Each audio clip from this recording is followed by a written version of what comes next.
The United Nations General Assembly is set to discuss a resolution on Israel's activities in the occupied West Bank. The resolution, written by the Palestinian Authority, demands that Israel end its presence in the territory within 6 months.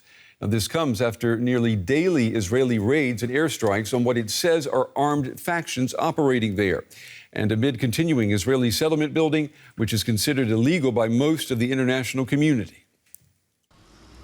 The aftermath of an Israeli raid in a Palestinian refugee camp. It's been a deadly year in the West Bank, with hundreds killed in clashes with settlers or during raids and airstrikes. Israel has had military control of the West Bank since 1967. According to the 1993 Oslo Peace Accords, the status of the territory and the Israeli settlements in it are meant to be negotiated as part of a future Palestinian state, which would have East Jerusalem as its capital. But over the decades, settlement building has steadily expanded, including in East Jerusalem, and a Palestinian state remains a distant possibility. Now, about 700,000 settlers are in the territory and East Jerusalem, compared to 2.7 million Palestinians. The UN and much of the international community consider the settlements illegal, but the Israeli government takes a different view. Settlements must be built with official approval in order to be plugged into the electric grid and have running water. Settlers who build without permission occupy so-called outposts, which are often retroactively given legal status by the government. The Palestinians in the occupied West Bank must deal with frequent settler violence, military raids, and a looming humanitarian crisis. In the long term, each expansion or legalization of a settlement or outpost means they control less land. The Palestinian Authority only has limited control over certain areas in the West Bank, and many Palestinians are critical of their leadership.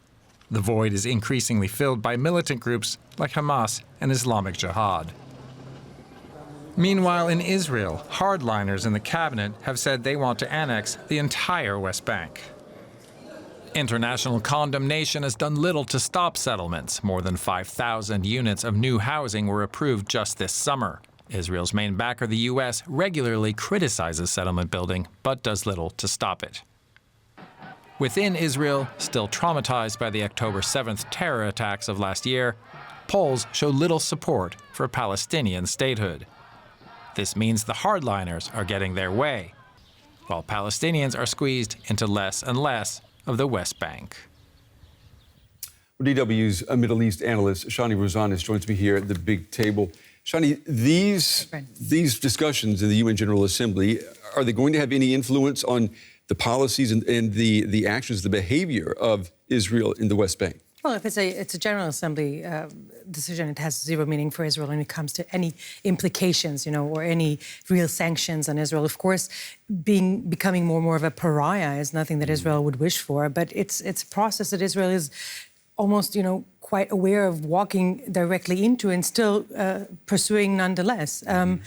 This is connected to the ruling of the ICJ, the International Court for Justice, that said that the occupation of the West Bank and Gaza, which started in 1967, already is illegal. It's unlawful, which is something Israel knew and was willingly, taking part in for many, many years. And if you ask Netanyahu, not just his right-wing members of the cabinet, if you ask him himself, he believes the Israelis, the Jewish part of Israeli citizens deserve to be living in any part of between the river to the sea, including the West Bank. So this is nothing that, any policy that he's been shying away from. And I doubt another UN resolution against Israel, that's the way Israel see it, will make any difference when it comes to that. Let me ask you about what's coming out of the European Union. The EU's top diplomat recently warned that increased violence in the West Bank runs the risk of turning it into a new Gaza. What do you make of that? Well, I think it's a very clear risk that Israelis are also acknowledging. But then we have to understand Israel now is engulfed in several fronts. And the one key to solve all of this, as it seems, by most estimations, is a deal. It's a hostage deal. Will bring back many of the hostages still alive kept by Hamas in Gaza. Will bring down the flames also when it comes to the border with Lebanon in the northern part of Israel, of course in the West Bank. And still we see that there's great reluctance in Israel among, Netanyahu and his cabinet members. And we don't see much of Hamas, too eager for that. And, we're kind of stuck in this limbo, but only it's not really stagnating, it's escalating. Things are slowly escalating in all fronts, and it could be that we're going to have to see soon enough a wide, escalation that will take things a little bit out of hand. Yeah, I mean, a lot of out of hand, hopefully not. Israel says that it has to eliminate militant groups in the West Bank.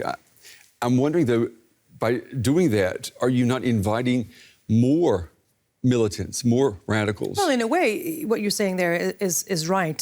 If you talk to Hamas leaders, they will tell you they have no problem recruiting more and more people to support them. The harder Israel pushes Palestinians.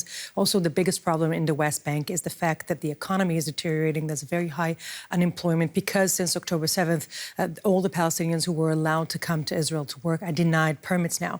So this, of course, the despair, the anger, the need, many times it's just being compensated by offers from Hezbollah, Hamas, Iran, all sorts of allies, in the region that want to hurt Israel and can offer good money for it. And people are just, taking that offer. So there's no doubt that the despair in the region and the situation we are in could be working against Israel. If you ask Israelis, definitely in this administration, they will tell you on the contrary. It's only just by being strong, showing our, very strong resistance against Palestinians' attempt on all fronts.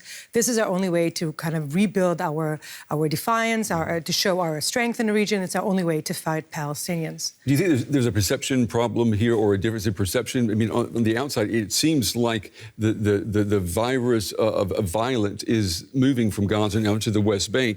But it sounds like what you're saying is that inside Israel, they don't exactly see it that way. Well, I think you do see it, but it seems like Israelis have kind of learn to accept the situation the way it is. They understand things are getting stuck. And you have to understand, October 7 broke something very fundamental, even among those who saw themselves as lefties, even those who saw themselves to be parts of the peace, camp.